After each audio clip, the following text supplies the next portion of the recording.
صباح الخير، ازيكم يا جماعه؟ عاملين ايه؟ يا رب تكونوا بخير. فيديو جديد، وفيديو النهارده يا جماعه هو فلوج عيد ميلادي. النهارده الخميس 7/7 وبكره 8/8، وانا عيد ميلادي بكره الجمعه 8/8. فانا هجهز لعيد الميلاد اللي هو بكره من النهارده ان شاء الله. اول حاجه عايزه اوريكم الحاجات اللي انا اشتريتها لعيد الميلاد وايه الريفرنس اللي في دماغي اعمله، او ايه الحاجه اللي انا عايزه اعملها.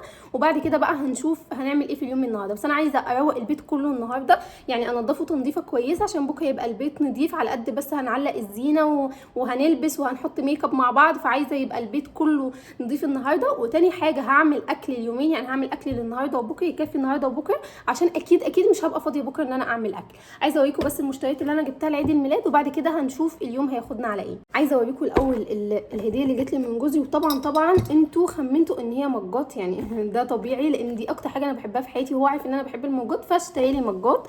وبعد كده بقى هوريكم المشتريات التانية، اللبس بقى والحاجات اللي انا اشتريتها لعيد الميلاد.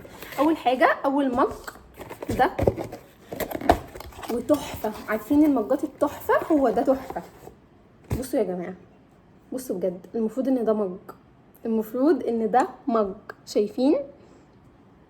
تحفه ولونه اورنج كده من جوه. انا ما عنديش لون المجات دي ابدا، يعني ما عنديش مجات باللون ده ابدا وبالشكل ده وبالتفاصيل ده. والمفروض ان الرسمه دي عشان لو خايفين مثلا تقع ولا حاجه، دي ماجنتيك اهي، بتلزقوها كده وبترجع تاني للمج، يعني ممكن تشيلوها ساعه ما تغسلوه وبعد كده ترجعوها تاني تحطوها تاني. ده كده اول مج، قولوا لي رايكم فيه. بعد كده بقى تاني مج، شايفين شكل الكرتونه اصلا بيوحي اللي جوه.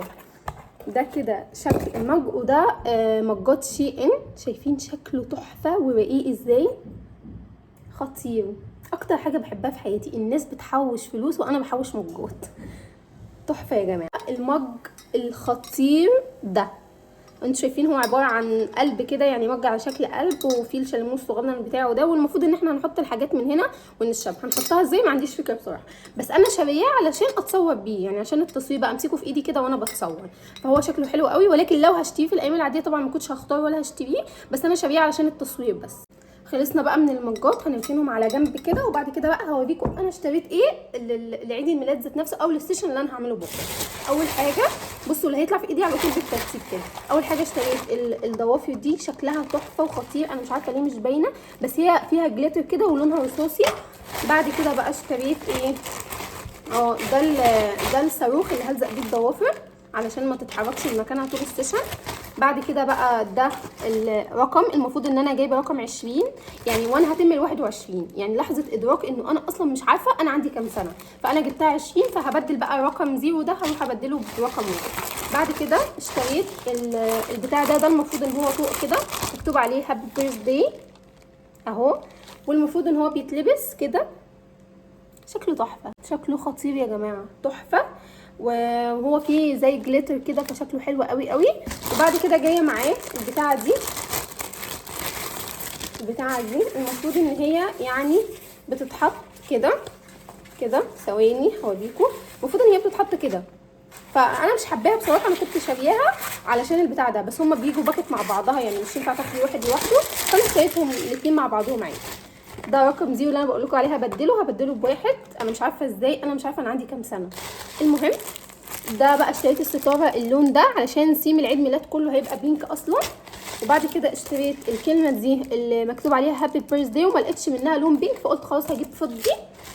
واشتريت كمان البالونه اللي بتتنفخ دي بتاعت هابي بيرث داي برضو لونها فضي كده. اشتريت شريط الستان ده علشان اعمل الفيونكات اللي احنا بنشوفها. ممكن احط لكم صوره هنا للشكل اللي انا اقصده، يعني عايزه اعملها فيونكات، هقعد اقصقص بقى واعمل فيونكات والزقها على الحيطه. وعلبه دبابيس. هنيجي بقى لللبس. اول حاجه اشتريتها هو التوب ده، وانا هوريكم دلوقتي انا شاريه التوب ده ليه. هو لونه بينك كده وحلو قوي وخامته حلوه قوي وسعره برده مش غالي قوي. هنيجي بقى يا جماعه لللبس اللي انا اشتريته، هوريكم الاول. يعني انا اشتريت كذا طقم، وقلت بقى لما اروح البيت هختار الطقم اللي انا عايزه يعني اعمله لعيد الميلاد. اول حاجه اشتريت الجيبه التحفه دي، وهي خامتها زي مش عارفه والله، بس هي تقريبا ستان او حاجه. شايفين البرنت بتاعتها خطيره، تحفه وشكلها حلو قوي قوي. فانا جبتها وسعرها كان برضو يعني حلو، وهي باستك كده. وبعد كده اشتريت عليها البلوزه الستان البيضه دي، هقلبها لكم بس واوريها لكم اهو. ده شكل كده البلوزه الستان. طبعا الحاجات دي ما بتبانش الا في اللبس، بس البلوزه دي الشيب بتاعها على الجسم خطير، وهي فيها حاجات كده بتتربط تحفه، شكلها تحفه. لو اتصورت بالاطقم دي هحط لكم الصور طبعا هنا. هنيجي بقى لطقم عيد الميلاد اللي انا جايبه علشان كل ده. هو ده يا جماعه الطقم بتاع عيد الميلاد. عايزه اقول لكم على حاجه، انا شخص بيخاف من الالوان جدا جدا جدا، يعني دايما البس حاجات غامقه، لبسي كله غامق، على طول لابسه الطرحه السوداء. فقلت انا في عيد ميلادي ده انا هغير يعني، والسنه دي ده قرار من القرارات ان انا هغير وعادي هلبس الوان. ايه المشكله؟ انا ليه بخاف من الالوان؟ انا فعلا بخاف البس الوان. المهم فده يعني اول تنفيذ للقرار ده كده. الجيبه بتاعه السود المفروض ان هي ورد كده، البنت بتاعتها تحفه والالوان بتاعتها خطيره وهتبقى حلوه قوي قوي في التصوير. فده كده شكلها، قولي رايكم فيها. وهي باستك كده من هنا، وبعد كده بقى عليها التوب ده. هو ملوش ملامح قوي علشان لازم يتلبس ويتربط، بس هي شكلها تحفه عليا وشكلها حلو قوي مع بعض، والوان بره باليت الالوان اللي انا بلبسها. بعد كده بقى اشتريت عليها الطرحه دي مع اللي انا قلت لكم عليه مع التوب ده، هما الاثنين تقريبا نفس الدرجه علشان البسها عليها. وانا كنت ممكن البس عليها طرحه بيج، بس لا طبعا يعني انا عايزه البس الوان، يعني انا حاسه ان انا عايزه البس الوان. علشان جبنا الوان مش هنجيب حاجه سودا. جبت كمان البلوزه الستان السودا دي. المشكله في البلوزات الستان دي ان هي بجد شكلها ما بيبانش الا في اللبس، لانها بقى بتبقى بحزام وبتتربط وكده. فان شاء الله يعني لما اتصور بيهم هنزل لكم الصور او هحط لكم الصور هنا وانا لابساها عادي. فشكلها حلو قوي قوي، كان سعرها برده رخيص. دي كل الحاجات اللي انا اشتريتها. المفروض بقى انه انا جايبه النوت بوك بتاعتي اهي والقلم، وهقعد بقى ارتب انا عايزه اعمل ايه النهارده. بس انا اولويتي النهارده انه انا اروق البيت، وبعد كده اعمل اكل عشان بكره اكون فاضيه خالص. انا هقعد دلوقتي اكتب كل الحاجات اللي انا محتاجه اعملها وكل الحاجات اللي انا لسه محتاجه اشتريها. بصراحه يعني انا كلمت البنت اللي بتعمل تورت وكده، هي ما ردتش عليا، فعيد الميلاد بكره وانا اتاخرت قوي لحد ما اكلمها.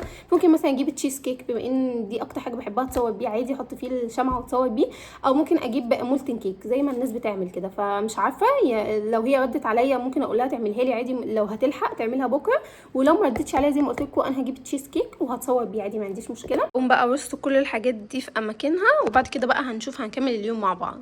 صباح الخير. النهارده الجمعه يا جماعه، يوم عيد ميلادي وده تاني يوم. وبدأ اليوم بان انا عامله ماسك تحت عيني كده عشان لما اجي احط كونسيلر او ميك اب يكون شكلي حلو في الميك اب. ما عملتش اي حاجه لسه، ولسه التورته ما جاتش، ولسه الزينه ما اتعلقتش، ولسه ما فيش اي حاجه اتعملت.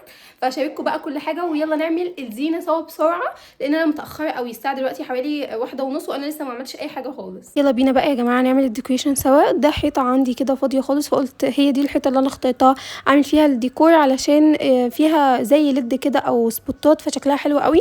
فقلت هتظبط كمان مع الديكور، خصوصا ان انا عامله حاجه هاديه وسيمبل خالص خالص، لدرجه ان انا اصلا اللي عاملاها بايدي زي ما انتوا هتشوفوا دلوقتي. اول حاجه الستاره اللي انتوا شايفينها دي بتتباع في كل المحلات بتاعه مستلزمات عيد الميلاد. هي بيبقى فيها شريط منها فيها كده، يعني شريط لزق هي بتتلزق بيه. فكيته وبعد كده لزقته بين البانوهات، يعني بين البانو ده والبانو ده. وبعد كده وريتكم برده في المشتريات كلمه هابي بيرثدي اللي انا كنت شاريها دي انا نفختها برده، وكان فيها زي حبل بيتركب فيها كده. والمفروض ان انتوا بعد كده بقى بتلزقوا الحبل ده في الحيطه او بتربطوه في اي حاجه. انا لزقته بدبل فيس والحمد لله اللهم لك الحمد. اليوم ده الدبل فيس معلمش في الحيطه، لان زي ما انتوا عارفين الدهان لسه بجد جديد ولونه ابيض صريح زي ما انتوا شايفين، فكان اي حاجه هتعلم فيه كانت هتبوظ منظر الحيطه خالص. انا كنت بعمل بجد يعني قلبي كده بيرجف، خفت الدبل فيس يعلم، وانا كنت عارفه ان هو يعلم بس الحمد لله ربنا سترها، لان انا خلصت من هنا وشلت على طول اللزق فما لحقش يعلم في اي حته من الحيطه يعني. المهم بعد كده بقى لزقت الاول كلمه هابي، وبعد كده هحط تحتيها على طول يعني تحتيها بشويه كلمه بيرثدي. ودي حاجه يا جماعه يعني دي اسهل حاجه ممكن انتوا تعملوها، او اسهل ديكور لعيد الميلاد بجد. غير بقى الفيونكات اللي انا عملتها الزقها بقى الناحيه دي من الستاره والناحيه الثانيه يعني ناحيه اليمين والشمال في الستاره يعني من ناحيتين، وخلاص يعني كده الديكور كان جاهز وكل حاجه كانت جاهزه وحاجه بسيطه وسهله وسيمبل، ما خدتش وقت ما كلفتناش كتير لانه الستاره مش غاليه برده، كلمه هابي بيرثدي دي مش غاليه. شايفين ده كان الشكل النهائي. لزقت الفيونكات زي ما وريتكم بدبل فيس برده بس، والسبوتات كانت مديها شكل حلو زي ما قلت لكم. ما عملتش اي حاجه تانية بعد كده بقى، سبت الديكور كده يعني. انا عملت الديكور قبل ما اعمل ميك اب، ورحت بقى عشان اعمل ميك اب والبس وجهها. خلصت وجهزت وحطيت ميك اب، ما كانش في وقت بصراحه احط ميك اب معاكم. بس يا جماعه انزلوا تحت حالا في الكومنت قيموا لي الميك اب التحفه ده، ولو عايزين تعرفوا انا عملته ازاي فانا عملته في ريل على الانستجرام وتيك توك. هحط لكم اللينك بتاع الانستجرام وبتاع التيك توك بتاعي في الديسكربشن بوكس، روحوا شوفوا الفيديو. اكيد لما الفلوج ده ينزل الفيديو ده هيكون نزل. يا جماعه انا لازم اوريكم تفاصيل الميك اب التحفه ده اكتر. شايفين تحفه وفلوليس، خطير خطير خطير. انا بصراحه مركبه رموش، يعني دي مش رموشي، مركبه يعني بس الرموش اللي هي هير باي هير دي، مش اللي على بعضها.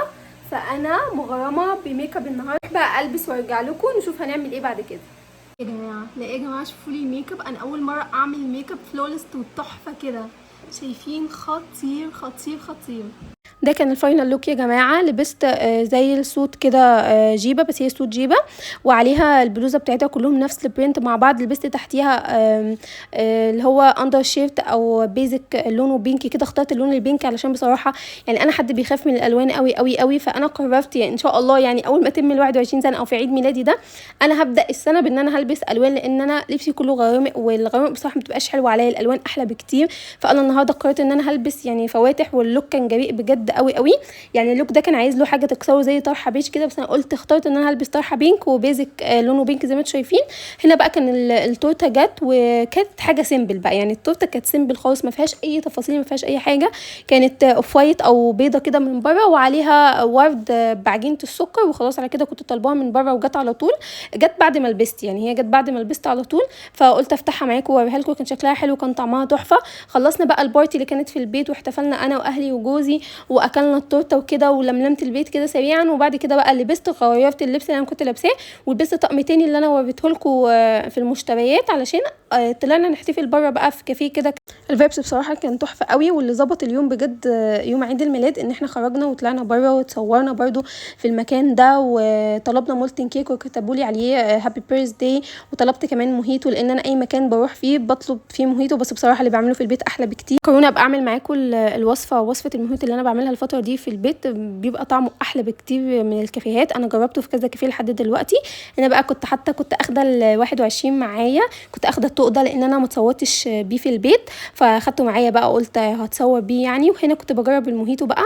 انا كل مره بطلب بلو بيبي، المره دي طلبت بطيخ، يعني قال لي ان هو موجود بطيخ ممكن تجربيه، فطلبت البطيخ. طبعا ولا اي ملوش علاقه بالبطيخ خالص، بس يعني كان حاجه منعشه كده، لان انا ما اكلتش من مولتن كيك بصراحه، يعني ضغطي بيوطى قوي من السكريات دي، والمولتن كيك بيبقى مسكر قوي قوي. بس اليوم توتالي يعني كان حلو، كنت مبسوطه ان انا عملت كل حاجه بايدي، عملت الميك اب بايدي، عملت الديكوريشن بايدي، عملت كل حاجه بنفسي. فبصراحه كنت مبسوطه قوي قوي، وروحت بقى على طول ما عملتش اي حاجه. لسه راجعه من بره. اليوم كان تحفه تحفه تحفه. الحمد لله يا رب على كل ايامنا الحلوه وايامنا الوحشه كمان. صراحه فكره انه انا اخرج واطلع احتفل بره بعيد ميلادي دي فكره كويسه قوي قوي، بس هي مش فكرتي، يعني هي فكره جوزي.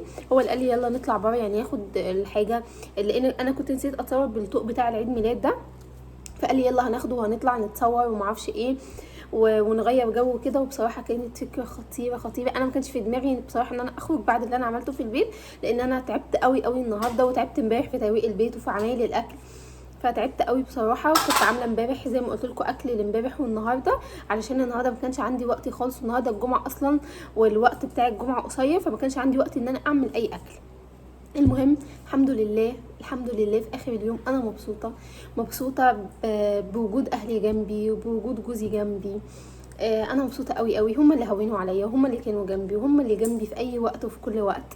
فبصراحه انا مبسوطه. اليوم النهارده حلو بيهم، يعني انا مش متخيله كنت هقضي اليوم لوحدي ازاي لو هم مش موجودين.